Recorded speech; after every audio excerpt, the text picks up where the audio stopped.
সন্ধ্যের টিফিনে এরকম একটা পকোড়া কিন্তু বানিয়েই ফেলতে পারো, মিক্স পকোড়া। তো চলো কিভাবে বানিয়েছি রেসিপিটা শেয়ার করি, আর তোমরাও সাথে থাকো শেষ পর্যন্ত দেখার জন্য। এখানে আলু গ্রেট করে নিয়েছি, গাজর গ্রেট করে নিয়েছি, আর পেঁয়াজটাকে নিয়েছি কুচি করে। তো চলো আজকে এইটা দিয়েই কিন্তু একটা দারুণ পকোড়া বানিয়ে নেব। ধুয়ে পরিষ্কার করে নিয়েছি। এবার পরিমাণ মতন লবণ আর হলুদ গুঁড়ো দিয়ে দেব, আর দিয়ে দেব একটু গরম মশলা, এটাও বেশ ভালো লাগে দিলে। তো চলো এবার এটাকে ভালো করে হাত দিয়ে মেখে নিতে হবে। এবার দেব একটু মুচমুচে হওয়ার জন্য সুজি, তোমরা চাইলে চালের গুঁড়োও দিতে পারো। দিয়ে দিলাম কর্নফ্লাওয়ার, আর দিয়ে দেবো বেসন। বেসনটা একটু পরিমাণে বেশিই দেবে, আর সাথে চালের গুঁড়ো অ্যাড করলে ওপরটা ভীষণ ক্রিস্পি হবে আর ভেতরটা নরম হবে। একদম নরম হবে এই কারণেই যে পেঁয়াজ দিয়েছো। তো চলো এবার এটাকে সুন্দর করে মেখে নিতে হবে। আর মেখে যদি তোমরা 5 থেকে 10 মিনিট রেখে দাও তাহলে তো আরও ভালো হয়। আর হাতে সময় না থাকলে চটজলদি কিন্তু এটাকে মেখে নিয়ে ফটাফট ভেজে নিতে পারো। খেতে এতটা দুর্দান্ত হয়। গ্যাস ধরিয়ে কড়াই বসিয়ে দিয়েছি, কড়াইটা বেশ গরম হয়ে গেছে। এইবার আমি সাদা তেলে পকোড়াগুলো কিন্তু ভেজে নেব একটু লাল লাল করে। দেখো ছোট ছোট করে দিয়ে দিচ্ছি, আর তেলটা কিন্তু বেশ গরম হয়ে গেছে। এইবার তেলটা গরম করে তোমরা গ্যাসের ফ্লেমটা কমিয়ে দেবে, মিডিয়াম টু লো আঁচে ভেজবে, কেননা পকোড়াগুলো দিতে দিতে অনেকটা কিন্তু সময় লাগবে। ততক্ষণে একদম লাল হয়ে পুড়ে যাবে যদি তোমরা গ্যাসের ফ্লেমটা হাই করে রাখো।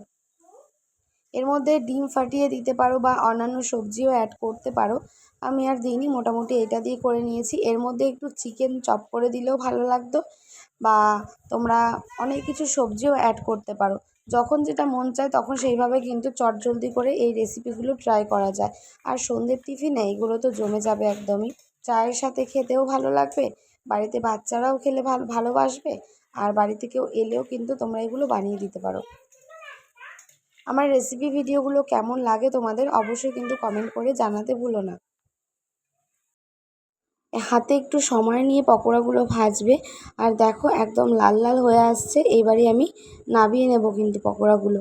আর এগুলো আমি চায়ের সাথেই খেয়েছিলাম, এত সুন্দর হয়েছিল খেতে।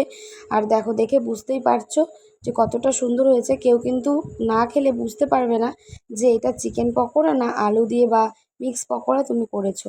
তো চলো এবার নামিয়ে নিই।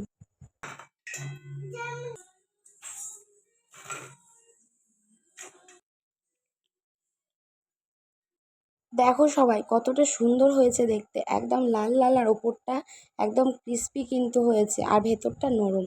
তোমরা যারা এখনো ট্রাই করোনি এইভাবে একবার বানিয়ে দেখো, আমার কথা শুনে দারুণ হয় কিন্তু খেতে। আর যারা বানিয়েছো তারাও বলো কেমন তোমরা খেয়েছো। আর অবশ্যই যারা ট্রাই করোনি একবার ট্রাই করে আমাকে কমেন্ট বক্সে জানাতে ভুলো না। যারা এখন আমার চ্যানেলটি সাবস্ক্রাইব করোনি তারা সাবস্ক্রাইব করে দিও। আর ফেসবুক থেকে যারা দেখছো আমার পেজটিকে ফলো করে আমার সাথে থেকো। আর আমার ভিডিওগুলো তোমাদের কেমন লাগে সেটাও কিন্তু জানাতে ভুলো না। তো চলো টাটা, দেখা হচ্ছে নতুন কোনো ভিডিওতে নতুন কোনো দিন।